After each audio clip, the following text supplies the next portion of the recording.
Welcome back to the شو. ہم بات کر رہے ہیں کہ رمضان کا مہینہ جو ہے وہ اللہ تعالیٰ نے ہماری ٹریننگ کے لیے رکھا ہے، لیکن اس کے باوجود ہم دیکھتے ہیں کہ پھر ہماری ٹریننگ تو پھر صحیح طرح سے نہیں ہو پا رہی، کیونکہ جو چیزیں ہمیں رمضان میں پریکٹس ہم کر رہے ہوتے ہیں بے شک خوشی سے یا مجبوری سے، وہ پھر باقی 11 مہینے ہم چھوڑ دیتے ہیں. تو وہاب صاحب مجھے بتائیں کہ جب بھی کوئی ایسی ٹریننگ ہوتی ہے جو ہمیں 30 دن میں ایک عادت بھی آپ کی بن جاتی ہے نا کچھ کرنے کی، تو اخلاقی طور پہ پھر ہم اپ لفٹ کیوں نہیں ہو پا رہے ہیں؟ اگر ہم 30 دن وہی سب چیزیں کرتے رہتے ہیں تو باقی کنٹینیو کیوں نہیں کرتے؟ بہت اچھا سوال ہے آپ کا. دیکھیے ہم 30 دن میں بھی اپ لفٹ نہیں کر پاتے اپنے آپ کو. Very true. وجہ کیا ہے؟ میں just for the sake of learning, just for the sake of discussion میں بات کروں گا.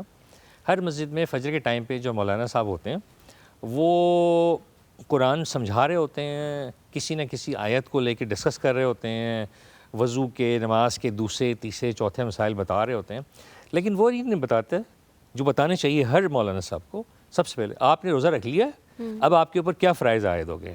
اگر میں فار ایگزامپل اس سیٹ پہ بیٹھا ہوں، میں کہوں گا سب سے پہلے آپ نے کوئی فضول بات نہیں کرنی، لفظ منہ سے ادا نہیں کرنا. جی لفظ منہ سے ادا نہیں کرنا. ہمارے کلچر میں نارمل ہے، ہر بات میں ہم 2-4 گالیاں دیتے ہیں، کلچر بن چکا ہے.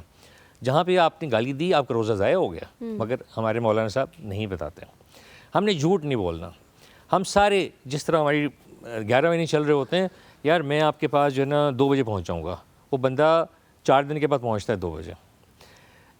ہمارے پاس یہ ہے، روزہ یہ کہہ رہے ہیں ہم کو، یہ ٹریننگ دے رہے ہے کہ ہم نے کم نہیں تولنا. رمضان میں سب سے زیادہ ٹرینڈ ہوتا ہے کم تولنے کا، کیونکہ ان کو یہ ہوتا ہے کہ آج میں نے اگر 200 کلو شام تک تولا، کم سے کم 3-4 کلو کا مجھے اضافی بینیفٹ مل جائے، کیونکہ رمضان ہے. شام کو میں افطاری 4 یا 5 چیزوں سے نہیں 8-10 چیزوں سے کر سکتا ہوں. عید کے موقع پہ میں 10 یا 5 یا 6 ہزار کا سوٹ نہیں، میں کم سے کم 20-25 ہزار روپے خرچ کر سکتا ہوں اگر میں اس طرح سے کماؤں. اچھا، اسی طرح جب ہم سڑک پر آتے ہیں تو آپ نے دیکھا ہوگا، اگر آپ کبھی ایکسپیرینس نہیں کیا تو کریں، افطار سے صرف 20 سے 25 منٹ پہلے گاڑی لے کے ان جگہوں میں نکل جائیں جہاں نسبتاً رش ہوتا ہے، جہاں پہ خرید و فروخت ہو رہی ہے سموسوں کی، پکوڑوں کی، یا جہاں پہ ریسٹورنٹس ہیں. آپ بلیو کریں قیامت صغریٰ کا منظر ہوتا ہے. ہر آدمی دوسرے کو دھکا دے کے چیز پہلے خریدنے، سیٹ پہلے آکیوپائی کرنے، گاڑی پہلے آگے بڑھانے، اور ایون چھیننے کے رجحان کے ساتھ آگے بڑھ رہا ہوتا ہے. یہ تو آپ 15-20 منٹ پہلے کی بات کر رہے ہیں.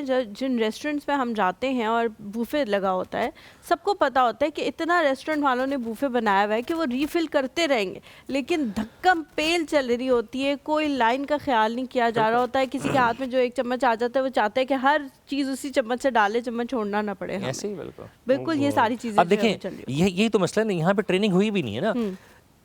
کسی نے بتایا نہیں ہے کہ حضور اکرم صلی اللہ علیہ وسلم جب افطار پہ بیٹھتے تھے، بغیر سحری کا اکثر و بیشتر روزہ ہوتا تھا، اور اچانک کسی گدھا کی آواز آتی تھی کہ میں بھوکا ہوں، مجھے کھانے کو دے دو. آپ کے سامنے جو کچھ رکھا ہوتا تھا آپ اٹھا کے دیتے تھے. شاید 2-3 گھونٹ 4 گھونٹ پانی سے افطار کرتے تھے، اور اکثر و بیشتر یہ روٹین 2-3 دن چلتا تھا.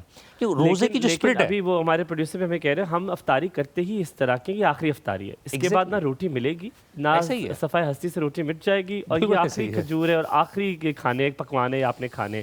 بٹ ہیونگ سیڈ دیٹ، میرا خیال ہے جب آپ بات کر رہے تھے تو میں یہ دیکھ رہا تھا کہ اگر اس میں ایک ورڈ کوشش بھی لگا لیا جائے تو یہ میری رائے ہے. جیسے کہ آپ کوشش کریں کہ آپ جھوٹ نہ بولیں، آپ کوشش کریں کہ آپ کسی کا دل نہ دکھائیں، آپ کوشش کریں کہ آپ کے منہ سے کوئی بات نہ نکلے ایسی کہ وہ، یہ کوشش ہی ہمیں آگے لے کر جاتی ہے، اگر کوشش سچے دل سے.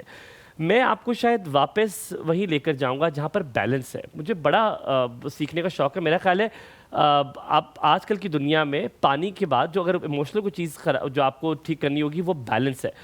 ہم نے پروگریس بھی کرنا ہے، ہم نے کمانا بھی ہے، ہم نے چیزیں حاصل بھی کرنی ہے، ہم نے گھر چاہتے ہیں کہ میری بیوی کے پاس بہتر سے بہتر ہو، بچوں کے پاس بہتر سے بہترین ہو، ماں باپ کے پاس بہترین ہو، سب کے پاس، میرے پاس بھی سب کچھ ہو.